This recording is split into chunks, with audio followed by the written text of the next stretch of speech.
All pagan, all the time. Witch College. Learn anything, anytime, anywhere education. witchcollege.co.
Aromagees Botanica, a metaphysical store for mind, body, and spirit. Oils, herbs, candles, crystals, teas, handmade soaps, tarot cards, everything you need on your magical journey. Daily psychic and tarot readings, classes, witchcraft, pagan, and hoodoo supplies, most of it made in-house. Try our free dress your own candle station. From spiritual gifts to ritual supplies to religious books, we have the widest selection of metaphysical products in all of Tennessee since 1999. It is our goal to inspire everyone to explore their spirituality in their own way by offering information and products in a nurturing multicultural environment. Open 7 days a week. 223 Donaldson Pike, Nashville, Tennessee, or visit us online at aromagees.com.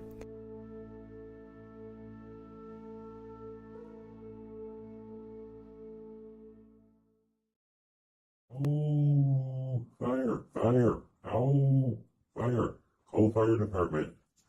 Oh, wait, never mind. Fluffy says that it's he's smudging the house. Yep, smudging the house. He's been stressing how important it is to indulge in psychic hygiene. Yep, move that energy. Well, okay, I'm gonna go over here and chew on Fluffy's foot. I'm gonna go smudge the foot so it smells better, get rid of all that bad juju. I don't want his other foot to fall off. Remember, look us up on With the Fluff. Love ya. Bye. Ow.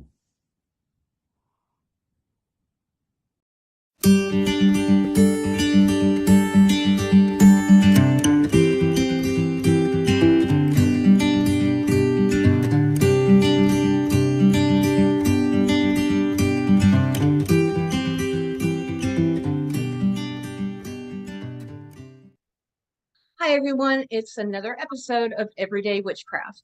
The special guest we have today is returning. We have Pheonix Lenore, and she's up in Ohio. How you doing today, Pheonix? Good. How are you doing today, Atalanta? I'm good. I'm good. So today we're going to talk about rituals, how, the steps, how to write one, the purpose behind each step of the ritual, and what kind of rituals have you participated in? I have done some rituals at some festivals. So those have been pretty large rituals with a big group of people, you can really feel the energy. That's a nice time. I've done some smaller rituals when I was a baby witch that got got us in a little bit of trouble, which I'll let you guys know about that later. And I've done some actual rituals online, uh, like on Facebook or with people that aren't right here with me, and those have actually gone very well too. So I've done quite a few. All different kinds. Yeah, there's so many Yes. reasons to have ritual. I mean, people think of just full moon or the Sabbath, which are very important. But even like a wedding or a hand fasting, Mhm. those are rituals. Wickening, Yes. meditation, a ritual prior to your meditation. There's so many different types. Even the process of taking a bath can be a ritual. So Yes, most definitely. Even partaking in a meal can be a ritual. that's true. That's true. Or Yeah. So there's your so many snack different. for lunch every day. So Mhm. there's several different ways we can put some rituals in, because a ritual is just basically a routine if Mhm. you look at it that way. It's a fancy And routine. how, yeah, it's either how fancy or how laid back it You can needs to take, be, because you sometimes, can take anything in your surroundings and you can create a sacred space and work magic. I know you do that a lot because, just in your cooking, that's a ritual in a sense too. I'm sure, whenever you're making your meals because you're the kitchen witch. So yes, like from coming out, getting the recipe tweaked to, figuring out what extra herbs I want to add to help set my intention, and how do I want to cook this? Like, do I want to boil it? Do I want to fry it? Do I want to cook it over the open flame? Those can all add the different energy to it as well for whatever ritual or uh whatever I'm creating the meal for. right, right. So when you prior to doing ritual, do you take a special bath? Do you smudge? What do you do in entering into one? Depends on the time that I have. If I can do an entire cleansing ritual bath, and also depending upon like what type of ritual we're doing. Like if it is something that we like truly need to be cleansed and purified, I will even go through a process of fasting before some rituals to like really cleanse. Like I will do a 3-day fast, or heck, if I only have a 24 hours, sometimes I'll do a 24-hour fast, and then I'll take my ritual bath, and then after the ritual, there's sometimes cake snails, and that'll be my nourishment to get me going back, for the results that we'll be waiting for from our ritual. Well, a ritual bath is always really important. You Mhm. want to show up clean, you want to be respectful, and you want to wash away all that negative energy and stuff. I know you and I had talked before, and you mentioned just washing your hands. If that's the Yes. only thing that you can do, if that's how, just washing your hands. What about that? People that work a lot, what can they A do? lot a lot of times I actually will do that before I leave work to leave some of that negative energy behind. But like I know I'm always a lot of times on the run trying to get to things, and sometimes I don't have time to come home and take a ritual bath. So I will do like I'll wash my hands and let that negative energy run down the drain. If I usually keep a little spray bottle of Florida water or tobacco cologne, or even Congo water to cleanse myself with. If head to toe, I'll spray my hands, I'll rub it together, I'll wipe myself down and go on. Or if I can smudge, I'll smudge. So I do a few different things depending upon what Time time in the we have. situation. Yeah. Mm-hmm. Yeah, that's important. Yeah. Sometimes. It's so important to make sure that you do some kind of a cleansing and get rid of that energy. And, Palo Santo, you can smudge with that, or Mhm. sage. There's Yes. other herbs that they mix that you can do that. There's spray you can use, like you were talking about Mhm. using Florida water and stuff. Yeah, you can put that in a spray bottle, or like you said, just put it in your hands, and so there's so many different things. The next thing that you want to do, obviously, is gather your tools and stuff. What about clothing? What do you wear for ritual? Depending upon ritual, if it is me, myself, and I can be sky clad, that's what I am. I have a black robe that I've had ever since I was a baby witch that I like to wear that's like super silky and comfortable. And I have a vintage dashiki that I picked up years ago that I love to wear for ritual. I have a robe that I wear if I'm not sky clad, and if I do wear it, then I'm sky clad under it because it Underneath, just yeah. feel closer, closer to God and goddess and nature that way. Um, Yes.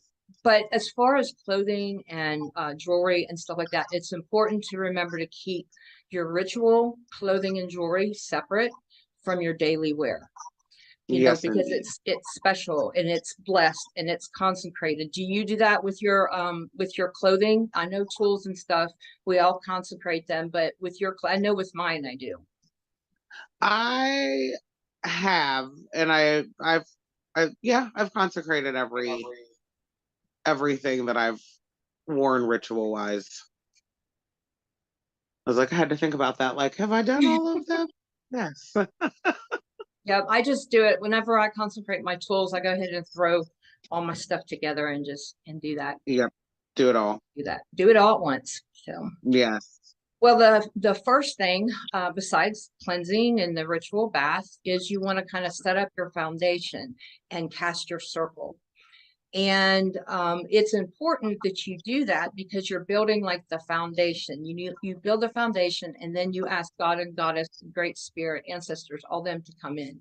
So you have the four quarters, and you call the four quarters. Sometimes you can actually walk around and cast the circle like with a bell, walk around in a clockwise motion, and that kind of gets it started. And then call the quarters. Is there a special way that you call quarters?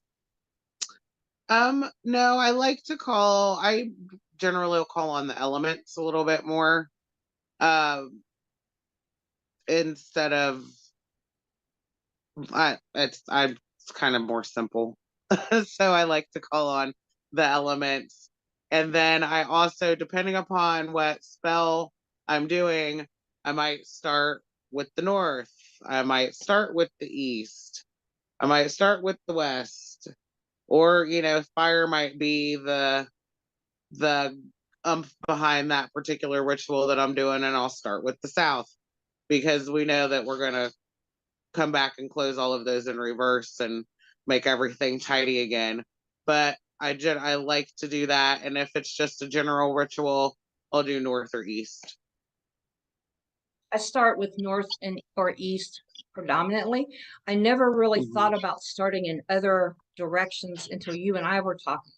And I find that really interesting. And I think that's amazing. I think that, we should always kind of figure, what is this particular spell about or the rituals for, or, and then start with that particular direction. So Yeah, that's and really, once you figure your intention, then that's where you go from all that so that we can build and figure out what tools do we need, what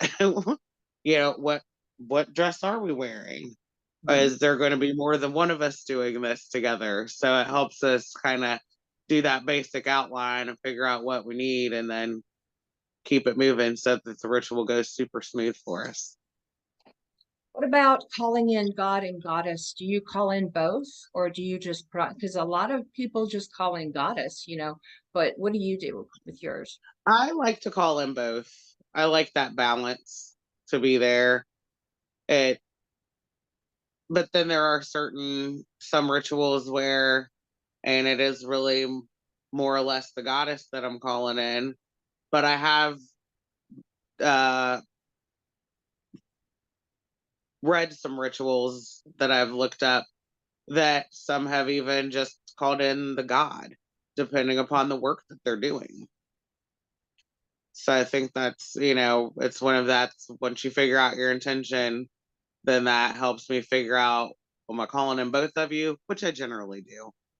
But sometimes on my full moon ritual, sometimes I just call in the goddess because it's that I need that goddess energy. I Right. need to recharge. I like we all need to do that sometimes. But I like the balance. I like to have both God and goddess. Predominantly that's what I do is I call in both, Hmm. but not always, like you said, on the full moon, sometimes you just want that goddess power in there. Ancestors. I call in ancestors for protection and to stand with me. Do you call in ancestors? That is something I recently just started adding to the ritual work that I've been doing. And I like the company. It's always good to have family. Always good to have family surrounding you. Yeah, I like Yeah. to call in ancestors too, usually for, protection, of course, Yes. and guidance, The what about the Great Spirit? Have you ever called in the Great Spirit, all encompassing as one? I personally myself have not, but I have been to several rituals where they have called it called it in that way as the Mhm. Great Spirit. And I feel just as much energy as I do with, I think as long as everybody's on that same page, I I'm down with whoever they call in. Just more the merrier. So Yes. casting the circle. Okay, it's done. What raising energy. That's really important. To raise energy and kind of you've got your circle cast. And remember, it's like a globe. It's not like just a circle this way, it's all the way. That helps hold in the energy that you're building. It helps hold in your magic. It protects you. Hmm. Whenever you envision your circle, what is it like? I kind of think of it like the boy in the bubble. I don't know if anybody remembers that movie where the kid he had like, I think he had autoimmune situation and he was in this big plastic sphere, this big plastic ball. Only I imagine my feet like me being like midway and you've got the ball like going all the way around you, like you're just in a big old glass ball, almost like you're in a hamster ball. A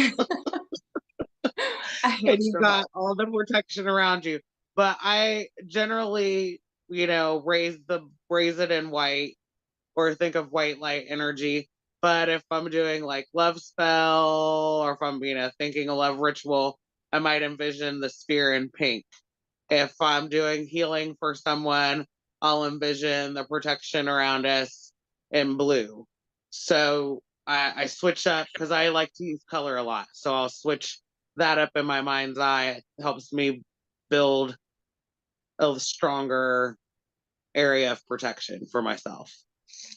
I really like that. I like the idea of using color, just Mhm. depending on what kind of working you're doing. I really like that. I'm going to start incorporating that in mine because it's a really good idea. But A lot of raising energy, times, sorry, a lot of times I like just envision like this whole entire world in a big pink ball because like we need that love energy. we do. Yep. What about raising energy? Like how to, get that energy flowing? What do you do for that? I mean, I've I done like as to simple as ringing a dance bell. and I like to dance. I like to drum.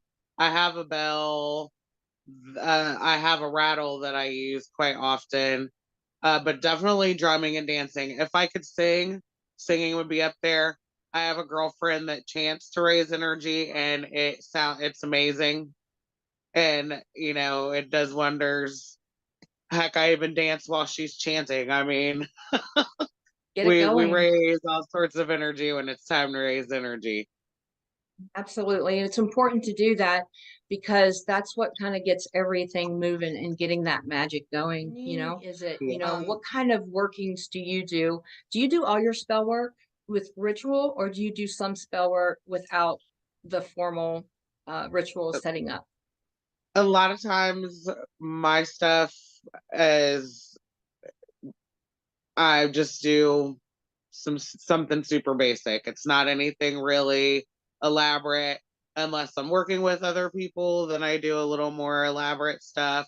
like sabbats or more elaborate. But like I do candle magic almost every day, and I don't go through a whole the whole Calling in the thing to porters. do it. Yeah, I don't call in all of that. I will like anoint my candle. Sometimes I'll dress the candle. Generally I'll anoint it over doing both. And I use like my chime candles because they go super quick. But even like lunch for me can be a small tiny ritual. Yeah, you're the So or kitchen witch. So I guess every day, whenever you're in the kitchen cooking, that's a ritual in itself, you know? So yeah, it depends on the purpose and intent you want to put in the meal. Like, and I try to be in a good space when I'm cooking, or when I'm performing rituals too. You want to make sure your energy is good, which is why we've done that cleansing earlier, and then we're rebuilding that because you want to fill yourself up with good energy. You don't really, if you're not feeling good, you're not in a good mood, don't do it. right. Don't participate in it because you're going to draw some bad energy in there that you don't want. You know, there's something that's really important too. When you go into ritual with other people, you Hmm. have to really be able to trust them because you're Yes. kind of putting yourself out there. I had a situation, it's been quite so many years now, where I went, and this is something that, people really need to pay a lot of attention to. But I was in a coven, and it was Samhain, which is, when the veil is thinnest between life and death. Hmm. And we called in, did everything we were supposed to do. Everything got closed up, went home. The next day I woke up, I was covered in scratches. I mean, like a cat scratched me, bloody scratches, and it wouldn't go away. So it took, I don't know how long, it took probably 3 weeks or so before I could Oh, finally get that negativity off of me. And I have pictures. I kept waking up, more scratches, more scratches. Come to find out that one of the girl that we were in her home and doing Samhain, was practicing necromancy in the other room and left everything open. Yeah, it was horrible. And it took me quite a while to get rid of that negative entity that was attached to me. oh, So oh, wow. See, it, my story is not that deep, but we were baby witches and I think we thought we did everything right. And there were three of us, and we did just a very basic spell. We apparently didn't close something because then my girlfriend ended up with bats in her apartment for 3 years. And I was like, "Ooh, look, 1, 2, 3. We messed that up. There's something we didn't oops. do." But that Yep. was, us being inexperienced baby witches, and we learned a lesson. But, Yeah. you've got to be careful and hope that people know what they're doing. And you need Hmm. to know what's going on yourself as well. You need to at least educate yourself a little bit before you go to a ritual. And Exactly. then there That's is etiquette, I think. If people are of different paths, uh, I, then you respect that. You don't belittle anybody. But if I'm coming to something that you're doing and you don't do things exactly how I do it, I'm here for the ride. I want to learn what you do and be involved in it so that I can grow myself personally more as a witch and maybe incorporate some of the things that you did at your ritual into my next ritual. exactly. Exactly. Because there's so many different traditions and paths, Hmm. and and people, and I know that when I write a ritual, I try to include everyone's tradition Hmm. somehow in it. It's not always possible, but Right, right. you try to do it, and it is very nice whenever you go somewhere and it's kind of completely different. Because like you Mhm. said, you might pick something up that you want to carry home with you, not an entity, but something, Yes, don't something, bring not that an or that, entity. No but entities. definitely no entities. No No entities. entities.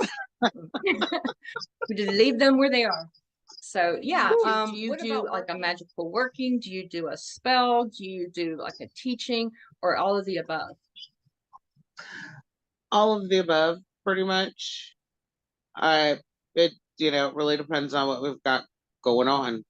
Like, because sometimes this particular ritual is to teach us all something, and then sometimes we have workings that we need to do for people, and that's a whole nother level of the how deep are we going with this ritual, what are we doing, what do we need, because there's so many different ways to work stuff, and like sometimes we've gathered together just in a collective for a few minutes, call up some of my other witchy friends, like, hey y'all, we need to get this energy out here, and we don't really do a full-blown ritual, but we all take those couple minutes to focus and send that to that person. So there's lots of different, i I love the different workings that we can do, because sometimes we've got time to sit down and even you know do all of the things and do a full cast with a dinner and everything afterwards. And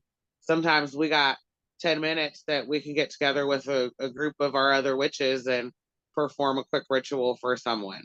I mean, we had a tragedy happen last month in our family, and I reached out to you like, hey girl, we got to try to do something, what do I do? Yep. And you make it happen. Make it happen. There's just so many things you can do. Okay, how about cakes and ale? Let's talk about that a little bit. It's the great rite. You have the chalice, you have the athame. The athame is to the god as the chalice is to the goddess. You put them Yes, together. That represents the great rite, the which great is, right. the god and goddess coming together and making themselves one.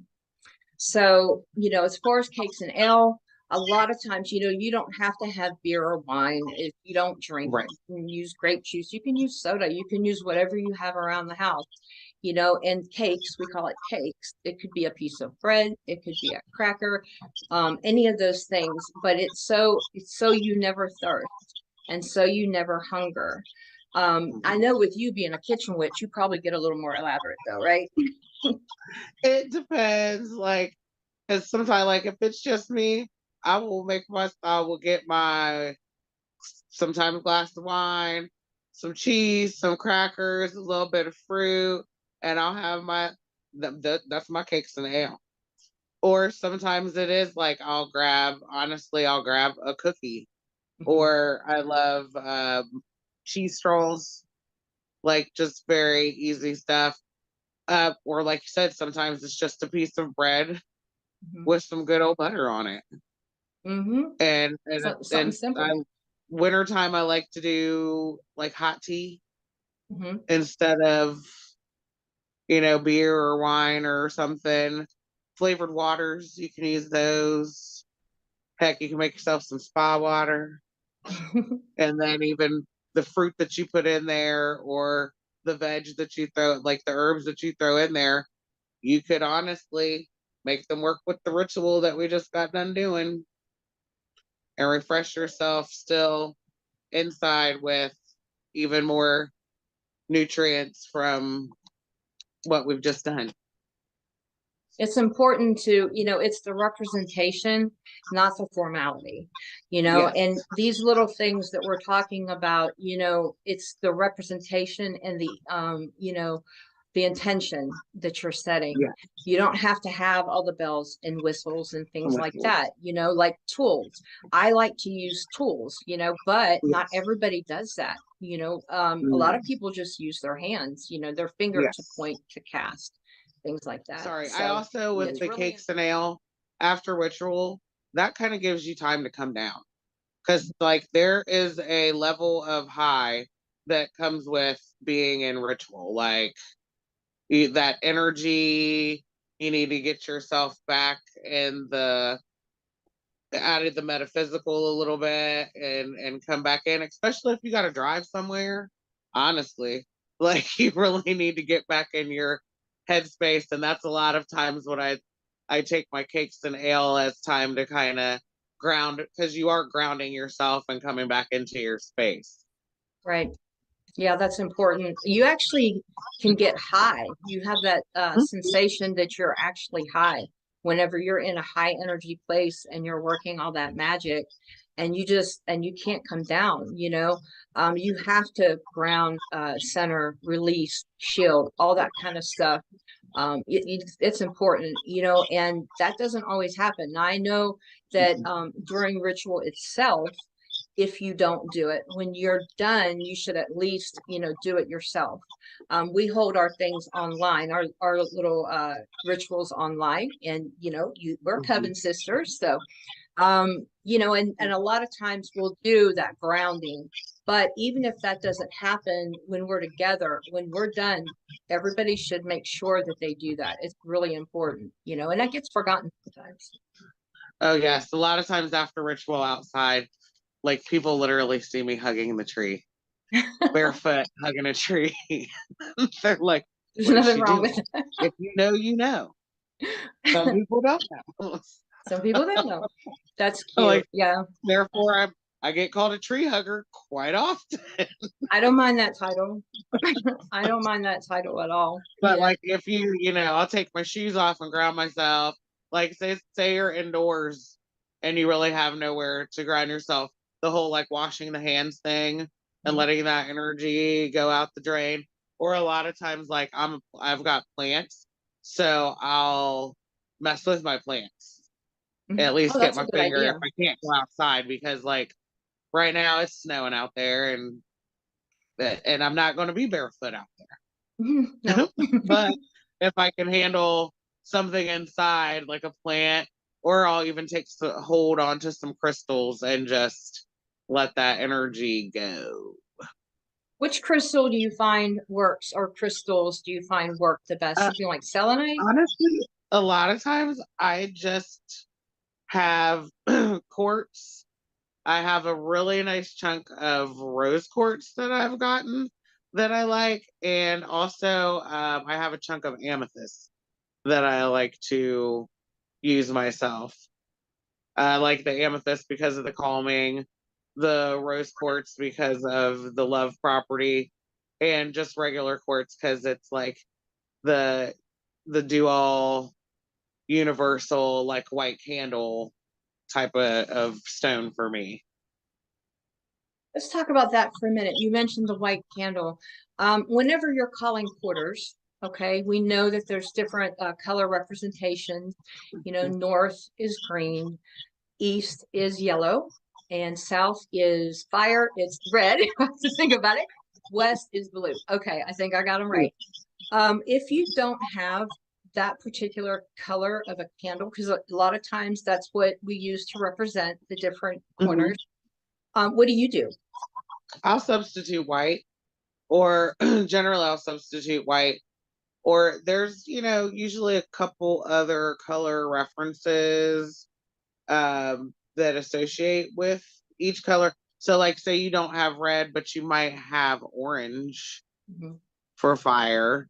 You might be able to, you could kind of sub that a little bit. Maybe not the exact same meaning, but once you cleanse it and bless it and consecrate it, it'll mean whatever you tell it you want it to mean, That's true. because you've put that energy in there and you've told it what it is going to do for you and Right. what you need from it. I've asked it to help you out. So, but a lot of times I just will sub white. I keep white tea lights. Heck, I keep birthday candles around in case I got to do a little 5 minute spell somewhere, or a little quick 5 minute ritual. Yeah, Because birthday you never candles are know. great. Yeah, you Yeah. never know when you need to do something. So, I've um, even gone as far as using the salt packs from my fork and spoon set from fast food restaurants before, that's and a bottle of fantastic. water.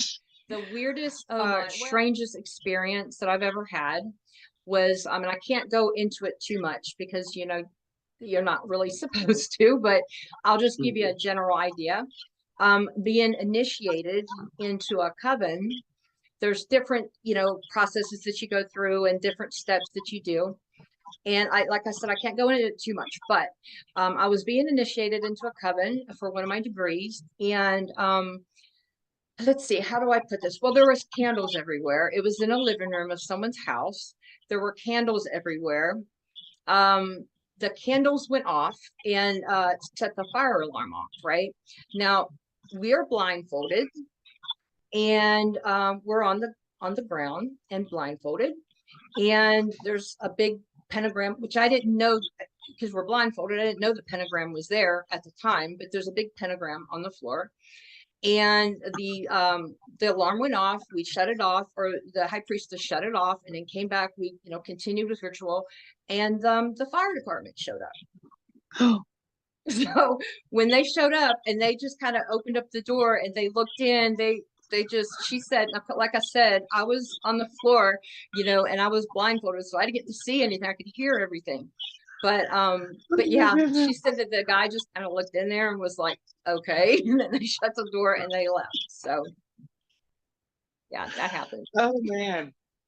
All I got's the bats, girl. All I got's the bats. Oh, I got so many. Me drew in the bats, but that is fantastic. Oh my goodness. Yeah, it was pretty funny. No, I have been to some things like I was at an event and a particular performer started, and the sky was, and she's a witch. The sky was bright blue and wide open. There was not a cloud in the sky. She brought the storm in with her set, like your hair raised up on the back of your neck, like you could feel the electricity. She literally brought the storm in, and as she finished her set, the storm rolled out. Wow. I was like, now that's some power right there. That's some power behind you right there. Wow. Literally, the sky opened back up, and I should have known we were in for it when I got there, and her stage setup was a huge ankh and incense burners and candles everywhere. I should have known something was going to happen. Something was going to happen. Yeah, something was going to happen. But I did. I felt like, I was like, wow. Now that's some energy that she brought in the storm, and she took out the storm. But I haven't the fire. No, I haven't dealt with the fire department. It was so funny because when everything was said and done, eventually you get unblindfolded and yes. And looking around the setting, it was beautiful. It was a room just, full of candles. Gorgeous. Like I said, there was a pentagram on the floor. Okay, yeah. Also, another little story. It's not quite as good as your storm story, but it's similar. Every year we go to Puff Pagan Unity Festival in Tennessee. Yay. Mm-hmm. It rains every single year. It always does. It rains every year. And it used to be held outside. And so, you would, it's just, you're prepared for it. It comes down and tents blowing everywhere and all that kind of stuff. You just make do with it. We had a storm coming in one year, and it was supposed to be pretty severe. So all the witches went out into the field, all out, they had all the tents kind of like this. And then we all went out into the field and all started pushing the weather, pushing it away from us. And we got it. On the radar, you could see like storm was just everywhere except there's one little spot. It was all nice and clear. Now I'm going to tell you, how weather works. You push it away, it's going to crash eventually, right? Oh yes. Yeah, it did. But we had it nice and clear for the daytime anyway. So it was nice and pretty and clear for the day. And then as it got later, then it came back. But that was a lot. And we got washed down the hill. We got soaked last year too, so I know. I did too. I got drenched. Everything, the tent actually filled up with water. It was like a couple of inches in there. I was so glad I brought a cot that year. I didn't bring a cot. And most of my stuff's in plastic totes. So, but yeah, I think everybody that. We called it the baptismal of Puff. The baptismal of Puff. Yeah. because you got to But you get know it's rained on coming. at least one time to truly be considered a true puff person. You got That's to get true. rained out at least one good time and Yep. soaked. You got to get soaked too. It can't just be, oh, I got a little wet. No, you got to be Right. drenched. I know that our Drenched. tent filled up with water, and I mean, like it was a couple of inches of water. Thank goodness Yeah. we kept our clothes in the car because it's going to hit. So, but we Yes. ended up sleeping in one of the rooms on the floor of some of our friends. We just slept on the floor because it was so wet we couldn't stay in the Right. tent. Anyway, Oh, that was lovely of them to take you guys in. love pup, love pup. So, okay, sometimes you want a special offering besides what you're doing with the cakes and L. Do you do anything like that, or do you kind of just stick with the cakes and L being offering?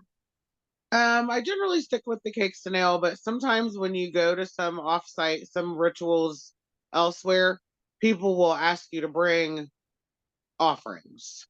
Hmm. So, like, it's usually something that's like natural that can be tossed in a fire, generally, is what I've taken to things. I've made little flower bundles. I've used toilet paper rolls that I kind of pinch the ends in and it kind of concaves and makes a little pouch, Hmm. and put my offerings in there and decorate the outside of it and throw that in there. So there's a couple different, things you can do, but generally at home or when it's just like coven stuff, I just go with the cakes to nail is like and like for libations. Yeah, I do too. I usually stick with cakes and ale, and then offer that to Mother Earth whenever everything's done. Hmm. But it is nice sometimes, to have something extra if you're really, really working with, God or Hmm. goddess, like hand in hand, you might want to give a little bit of something extra, and as far as like really good offerings for ancestors, and I know we've talked about this before, but you Hmm. don't want to forget your ancestors. You don't just offer for God and goddess, you've got your ancestors there too.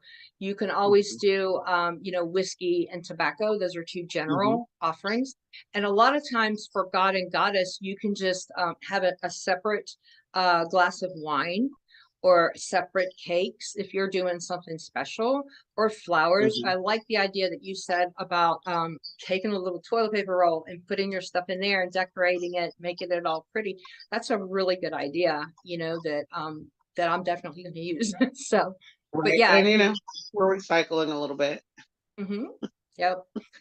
Okay, well, so now as we're getting toward the end of the ritual, that's whenever we do the grounding and releasing that we mentioned earlier. And Hmm.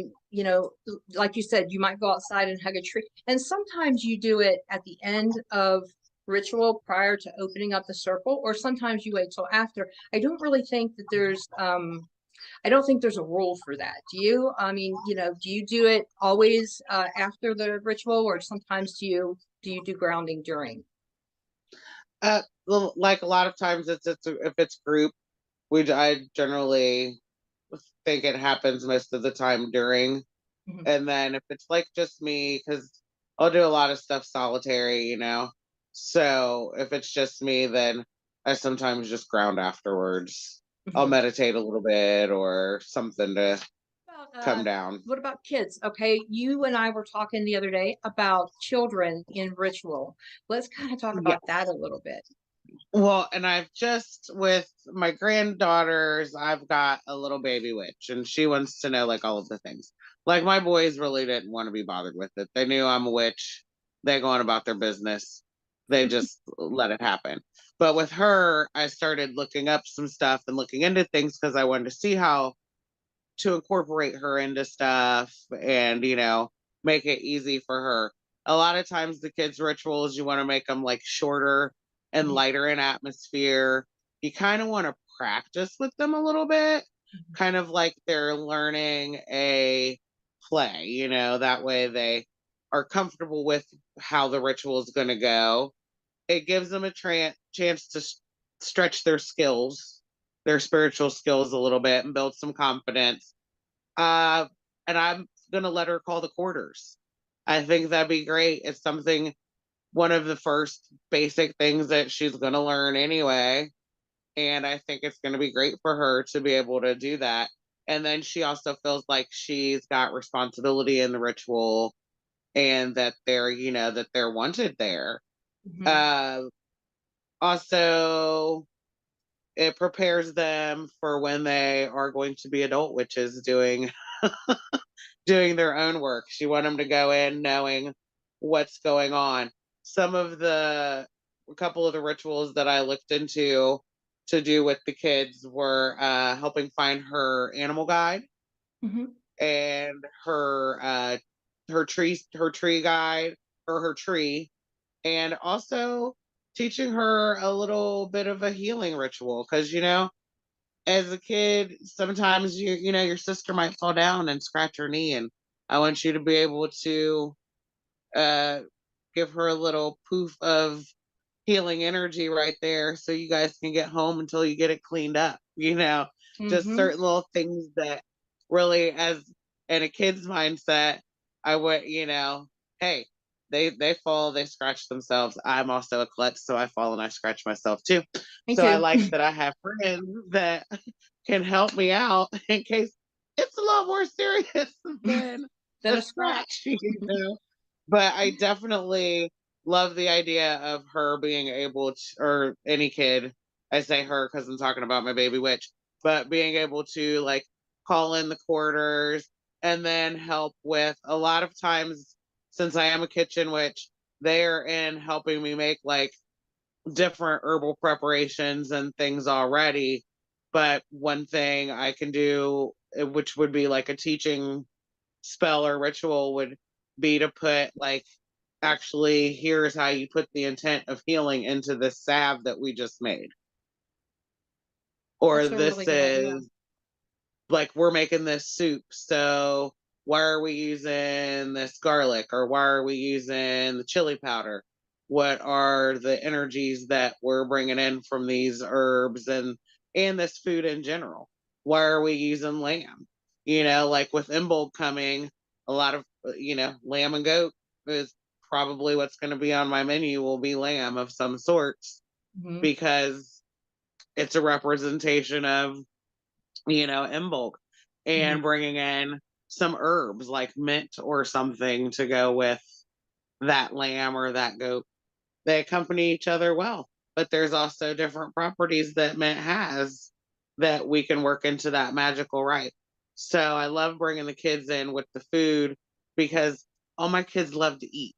So if I can make magic a part of the ritual of the experience of preparing this meal, or however you want to work it with your kids, we're definitely doing it. Just kind of baby it up a little bit for them, make it a little like lighter toned, do maybe some daytime rituals. I like to do stuff outside with kids a lot, Mhm. because they're little nature sponges anyway. So Mhm. put them outside in the natural environment and let them, work a spell. Heck, even a walk around the park could be a ritual That's in true. its own. Then you What go about have lunch. age? Is there like a Age, particular age? Because there's a lot of witches don't think children belong in a ritual setting. What are and your feelings about that? I'm kind of to each their own with that. I know some people do their rituals sky clad, so they don't think children should be around for that. I mean, my granddaughter, she came to me and told me she wanted to be a witch, and she's 8 years old. That's so So, cute. and the 6 year old, she's like, well, what are you guys doing? What's going on over there? The 11-year old doesn't want any part of it. And the 3 year old could care less. Like, she's here or there. But like, they came to me and asked me to, and I asked their parents Hmm. if it was okay. So that's how I handled it myself. Some people may still scoff or be upset with that, but she came to me and asked me, and I asked her mother and her father what they thought, and if I could work with her if she wanted to learn, and they said absolutely. because they'd rather her learn from me and know that I have friends that are knowledgeable and know far more than I do, and then I can ask questions on how to handle this baby witch, you know. Mhm. Yeah, it's important to start And them young, start them yes, whenever they're interested in it. Go ahead and, yeah, expose them to the craft, and don't push it on anybody, but yeah, expose them to the craft if that's what they want, and their parents, if everybody's on board, then mhm. absolutely. So you don't think there's like a particular age as far as, even besides the Skyclad, I've been Some to people, places where they don't allow children in there at all, and I there have are really. some. I've got mixed feelings about it, but I Mhm, also think it depends on the type of workings that you're doing as well. mhm, Because if you're absolutely. doing some serious workings, honestly, I love kids. I don't want to be distracted Right. and have to keep an eye out for kids and make sure that they're not over there at this tipping this candle over, or like for some of the younger ones. So I completely understand not wanting children in some Mhm. certain ritual situations, but then you see people that have their babies blessed into you know so it just It just and depends. it depends. I go Mhm. with that, like you christen and baptize your children when they're infants, so can't we do the same thing? Yeah. Awakening. And you have Yeah. awakening. Yeah, I Mm-hmm. um I don't mind children being a part of ritual. Like you said, it really just depends on what kind it is, what kind of working you're doing. Mm-hmm. Obviously, if you're doing something that's very serious, you don't want to expose children to, something like that. But yeah, you can kind of incorporate them in general, especially when it comes to like Sabbath ritual or, Mm-hmm. even a full moon. Yes. You can always kind of, incorporate their little people in there too, and everybody can Yeah. be involved. So Well, yeah. most definitely. Like celebrating the like seasons, Hmm. doing rituals like that with the kids can be fun because that's something that you can keep lighthearted. It can be an outdoor event, depending upon said weather, but you can make it more fun for them. They can, maybe there's a little scene that you can put together for them to act out like they're the little flowers emerging from the ground, something to incorporate them and make it really more all about them, because we're there just to kind of guide them and help them, get through it. Hmm. So, but I really like the idea of doing something like having a spring ritual, not necessarily the spring Sabbath, just a spring ritual. Like we're out here picking stuff or looking at the buds coming up out of the ground and what trees are blooming. Where everything's going to be confused this spring anyway, because the way that our weather has been. I'm But telling there's you. all sorts of different stuff, like even making healing jewelry or making a bracelet for someone could be a very ritual thing for us as well as kids, and something that they'll get some great joy out of, because they may have created that for someone else or for themselves, like. Hmm. So I got a lot to do with this baby witch. Stay You have tuned. your work cut out for you. Stay tuned. We'll keep you on. We'll put you on periodically on the show so you can kind of Yeah, let us know where you're at with like teaching where your we're at with that. Yes, yes. children. Oh, It's I so think that's great. important to whenever this is, I can't stress this enough. And you gave a perfect example earlier with the bats. It's important that if you're going to do if you're going to do a ritual and you're going to do these steps, we've kind of briefly gone over, well, this means this and this is why you do that. But it's Hmm. really important that you know what you're doing. If you don't know what you're doing, then don't, if you don't know how to call in the god or the goddess, don't do it, because Hmm. you can get it a whole heap of crazy if you do something incorrectly, or you don't close things properly. offerings, things like that. You don't want to just say, okay, I'm just going to offer this because, you know, some gods and goddesses don't want an offering. A lot of times you do divination prior. I know it sounds like a lot, but you know, and I guess it is in a way, but you have to be responsible, you know, Yeah, for what you're doing. So you yeah. definitely have to be responsible. And, you know, calling in the wrong deity or god or goddess, like you could call in the wrong one, not realizing because you really didn't quite do your research, but you heard Bill over here on his podcast say to use whoever it was, and you Mm-hmm. didn't do your research. So you called in the wrong deity for the exact, you know, ritual work that you're doing. Mm-hmm. So you Yeah, got to be mindful about who you're calling in. And like you exactly. said, if you don't know what you're doing or who you're calling in, don't call them in. Yeah, don't do it. Call Just, in you the know, ancestors right. or call in the You can great have a ones. nice ritual without, you know, all the extra stuff. And you Mm-hmm. can definitely have a good, you know, you can have a beautiful ritual just by, you know, calling in your quarters, calling in your elements, Mm-hmm. or just, you know, ritualistically going over different steps of a spell. You know, you don't Mm-hmm. have to do all the other stuff if you don't know what you're doing. And you don't know how, or you don't know why you're doing it. That's so important that you know why Yes. you're doing these different things, you know, then don't do that part, you know, just come up with something very simple, make sure you do Yes. your research, you know, try to ask like an elder or just, you know, a fellow witch that's maybe been seasoned and practicing a little bit. Don't just jump in and say, okay, I'm going to write the ritual and I'm going to do it right now. And this is what's going to happen. You can get in trouble. Yes, you can get in big trouble. I tell people watch doing love rituals and love spells because you don't know what you're getting yourself into sometimes. Because sometimes you get something that you can't get rid of. Mm-hmm. And then you got to call your experienced witch and beg for help. Yeah. Like, can you It's a help lot me harder to clean up a mess that fix you've made this? than to prevent the mess in the first place. So, Exactly. because I think the That's the biggest best. thing for me to express to like new witches out there are people that are just, you know, interested in witchcraft and they want to perform a ritual. My biggest thing is, you know, make sure you don't just do it because it says to do this. Make Mhm. sure you know why you're doing this While you're doing particular part. You know, is there it. anything else that you can think of that you would like to throw out there?